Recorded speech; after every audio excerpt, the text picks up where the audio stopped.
కొన్ని రోజుల పాటుగా స్తబ్దుగా ఉంది, అంతా బాగానే ఉంది. సవ్యంగా కాంగ్రెస్ పార్టీ తన తీరు మార్చుకుంటుంది, కొత్త పంతాలో వెళ్తోంది. కాంగ్రెస్ పార్టీలో ఇక అంతర్గత విభేదాలు ఉండవేమో, ప్రభుత్వం వచ్చారు కదా మారిపోతారేమో, ప్రభుత్వంలో ఉన్నటువంటి పార్టీగా వారంతా కూడా ఒక ఆదర్శవంతంగా ముందుకు వెళ్తారేమో, ఎటువంటి విభేదాలు ఉండవేమో, కార్యకర్తలు బలం నింపే ప్రయత్నం చేస్తారేమో. కొత్త ఇన్ఛార్జ్ మారారు, కొత్తగా అధ్యక్షుడయ్యారు, బీసీ నినాదం ఎత్తుకున్నారు, బీసీలుగా ముందుకు వెళ్తున్నారు. రేవంత్ రెడ్డిగా డైనమిక్ లీడర్గా పార్టీని లీడ్ చేసి ఆయన ముఖ్యమంత్రి అయ్యారు.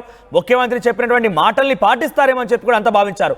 కానీ మళ్ళీ పాత పంతాన్ని ఎంచుకుని మళ్ళీ పాత నీళ్ళే పారుతున్నాయి కాంగ్రెస్ పార్టీలో. మళ్ళీ అంతర్గత విభేదాలు బట్టబయలయ్యాయి. పిసిసి చీఫ్ మహేష్ కుమార్ గౌడ్కి వ్యతిరేకంగా గాంధీ భవన్లో మహిళా పార్టీ నేతలు, మహిళా కాంగ్రెస్ అధ్యక్షురాలు సునీతారావు ధర్నా చేశారు.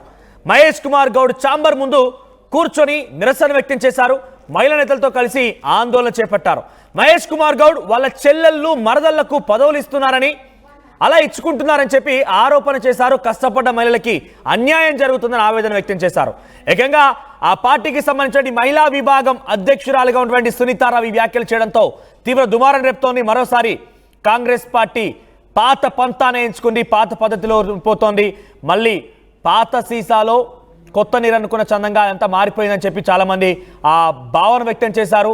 మళ్ళీ కూడా ఇప్పుడు మరోసారి కాంగ్రెస్ పార్టీలో అంతర్గత యుద్ధం ఒకటి మొదలైందని మాత్రం బట్ట